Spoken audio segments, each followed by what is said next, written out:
सप्रेम साहिब बंदगी। सतगुरु कबीर साहब के चरणों में चरण बंदगी, महंत रामधनी दास साहब के चरणों में चरण बंदगी, महंत धीरज दास साहब के चरणों में चरण बंदगी, पौन पतित कबीर आश्रम नेवादा गौराडांड की पावन धरा को बार बार कोटि कोटि चाहे बंधुओं, यह जो मन होता है, यह मन बहुत चंचल होता है। जिसका मन चंचल नहीं होता, जिस मन को चंचलता से रोक सकता है मनुष्य, वह अगर उसके ऊपर कोई बोझ भी होता है तो वह तिनके के समान होता है। लेकिन जिस मनुष्य का मन अस्थिर होता है, स्थिर नहीं होता, विचलित होता है, वह तिनका भी उसके लिए भार समान होता। इसलिए सतगुरु कबीर साहब अपने बीजक में बताया है, रामायणी नंबर 29 में, कि ब्रजहूं ते तृण खिन में होए, तृण ते ब्रज कर पिन सोए, निझरो नीरो जान परिहरिया, कर्म का बांधा लालच करिया, कर्म धर्म मति बुध परिहरिया, झूठा नाम साचले धरिया, रजगति विविध कीन प्रकाशा, कर्म धर्म बुद्धि के विनाशा, रवि के उदय तारा भय छीना, चरबी हर दोनों में लेना, विष के खाए विष नहीं जावे, गर्व सोजो मरत जियावे। सतगुरु कबीर साहब कहते हैं, यदि व्यक्ति का मन अचल है, अर्थात एक जगह स्थिर है, तो उसके लिए ब्रज का सदृश भारी समस्या भी तिनके के सदृश हल्की और सरल हो जाती है। इसके विपरीत यदि व्यक्ति का मनुष्य मन जो होता है, व्यक्तिगत मनुष्य का जो मन होता है, अस्थिर अथवा विचलित हो, तो उसके लिए तिनके के सदृश छोटी सी समस्या भी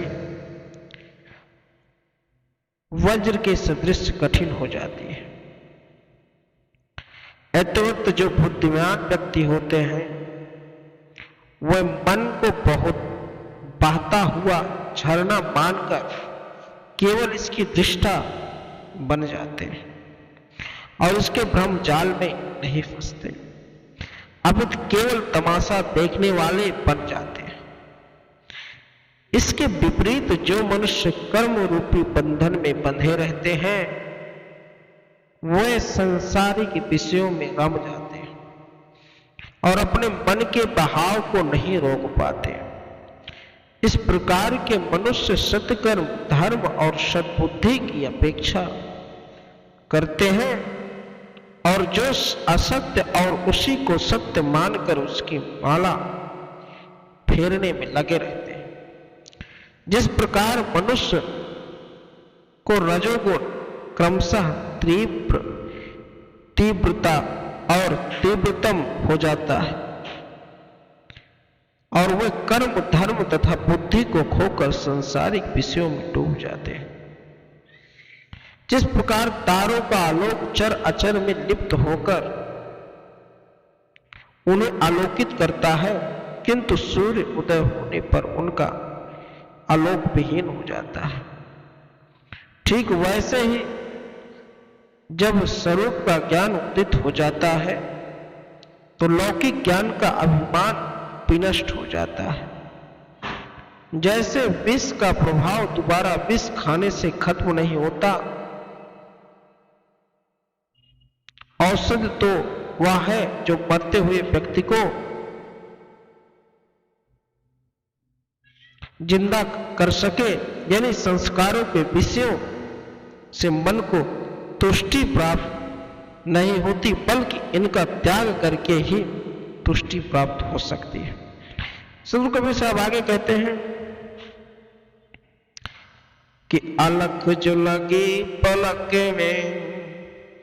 पलक में डसी जाए, विषय हर मंत्र न माने तो गारुड़ काह कराए। सदगुरु कबीर साहब कहते हैं कि जब मानव अपने आप को विषयों से अलग करता है तो वो अपना लक्ष्य अगम अगोचर में ढूंढता है। वह उसके मन को भटकाव है। जब मनुष्य अपने मन में से बाहर परमात्मा अथवा मोक्ष की खोज करता फिरता है तो यह समझ लेना चाहिए कि अज्ञान रूपी सर्प ने डस लिया है। सदगुरु कबीर साहब कहते हैं कि हमारी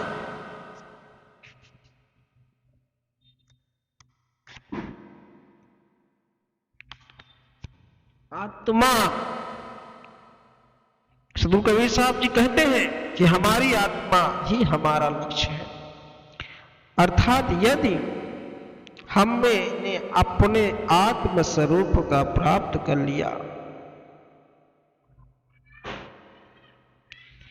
तो मानो हमने अपने लक्ष्य को पा लिया। किंतु गुरु के इन उपदेशों को मनुष्य मानता नहीं है तो क्या किया जा सकता है। सदगुरु कबीर साहब बहुत ही सुंदर पद को समझाते हैं। जो मनुष्य गुरु के उपदेशों को मान लेता है, गुरु की बातों को मानता है, इन तमाम जो भी विषांतर है उनसे वह छुटकारा पा जाता है। और जो मनुष्य गुरु के उपदेशों की बात नहीं मानता वह इस विषय भोगों में पड़ा रहता है।